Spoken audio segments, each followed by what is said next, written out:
Bom, vamos falar agora sobre os fatores de risco, né, para câncer de próstata. Então, o que é um fator de risco? Fator de risco é uma característica que aumenta a sua chance de ter aquele problema. Não quer dizer que você vai ter necessariamente, mas que são fatores, justamente como o nome diz, fatores que sugerem que o seu risco de ter aquele problema fica aumentado. Tá? Então, quais são os principais fatores de risco? Um deles é a idade, né? Porque, por exemplo, antes dos 40 anos é praticamente impossível você ver alguém com câncer de próstata. Ele começa a se tornar mais comum depois dos 50 e principalmente depois dos 60 anos. Então, quem tem que ficar atento, né, são sobretudo homens acima dos 50 anos ou quem teve um histórico familiar a partir dos 40 ou 45 anos. Então, a idade é o primeiro fator de risco que a gente tem que considerar. Um outro fator de risco, que também não é modificável, né, a idade a gente não tem como a gente mudar, também uma outra coisa que a gente não tem como mudar é a genética, né? Então a gente chama de hereditariedade, né? A gente sabe que quanto mais pessoas na sua família tiveram câncer de próstata, maior é o seu risco de ter também, principalmente parentes próximos, né? Parentes primeiro ou segundo grau. Ou seja, quando a pessoa tem o pai teve câncer de próstata, algum tio, né, sendo aí o tio de sangue, né, não conta quem não é, de sangue da família. Ou um irmão que teve câncer de próstata, ou um avô que teve câncer de próstata, né? Quanto mais próximo for o parente, quanto mais parentes tiverem, né, maior é o risco. Então, quem tem histórico na família tem que ficar atento, e quanto mais forte for esse histórico, mais importante é esse componente. Uma outra coisa que também mostra o peso da genética é a idade com que as pessoas tiveram. Porque quando a pessoa começa a ter, né, você tem casos na família de pessoas que tiveram câncer de próstata muito cedo, a gente sabe que deve ter um componente genético importante também. E aí tem separadamente o conteúdo de genética, que a gente está falando assim, hereditariedade, né, que é você ter aquilo nos seus genes, na sua herança familiar. A gente não está falando especificamente de ter um único gene, sabidamente, né, que causa o câncer de próstata, porque é uma coisa que, na verdade, a grande maioria dos casos não são causados por um único gene, que a gente sabe que ele é o gene do câncer de próstata. Na verdade, são vários genes e vários deles que a gente também não conhece até o momento.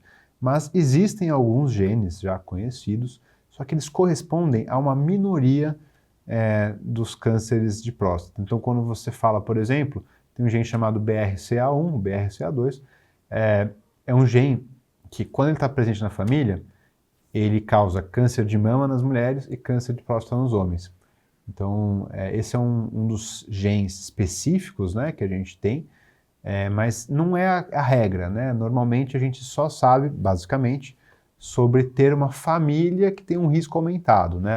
A minoria dos casos é quando você tem uma mutação específica, mas tem, por exemplo, aquelas famílias em que, por exemplo, todas as mulheres ou muitas mulheres tiverem câncer de mama, daí é o caso de fazer pesquisa genética para pesquisar se aquele gene, né, o BRCA1, está com a mutação, daí os homens daquela família devem fazer também essa pesquisa para saber se eles estão carregando aquela mutação genética que aumenta o risco.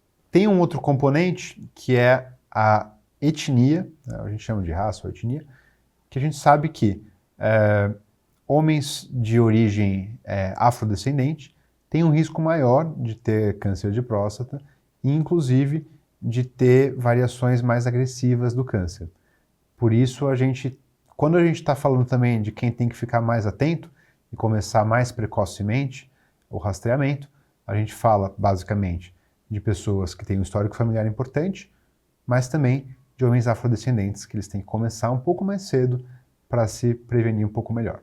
Até agora eu falei de fatores que são os fatores não modificáveis. Ninguém consegue mudar a idade, nem a etnia, nem a sua genética. Mas a gente sabe que tem os fatores modificáveis, né? Então, alimentação, estilo de vida. No caso do câncer de próstata, a gente não tem uma correlação tão forte desses fatores com realmente o desenvolvimento do câncer. A gente sabe que o principal é realmente essa parte ligada à etnia e raça e idade. A gente sabe que tem alguns estudos que mostraram, por exemplo, que você ter obesidade aumenta o risco de câncer de próstata, mas teve outros estudos que não mostraram a mesma coisa. Da mesma forma, uma alimentação saudável, né, com evitar excesso de gordura, de açúcar, não comer muitos alimentos ultraprocessados, privilegiar, né, alimentação natural e tal. Esse tipo de cuidado, claro que a gente sempre reforça que as pessoas devem ter esses cuidados com a sua saúde como um todo, independente de falar de câncer de próstata ou não. Mas, para ser bem realista com os dados que a gente tem de literatura médica, a gente não tem uma comprovação de que tenha uma relação muito estreita entre estilo de vida, alimentação, etc., e câncer de próstata. Os dados que existem sugerem que quem tem um estilo de vida mais saudável, né, então, quem não tem obesidade, quem se alimenta bem, quem, né, tem um risco menor. Tem alguns estudos que mostram isso, outros não mostraram, então hoje não tem uma conclusão definitiva. Mas quando é assim, provavelmente a resposta é que se tem algum efeito, é um efeito que deve ser um efeito de menor importância, né?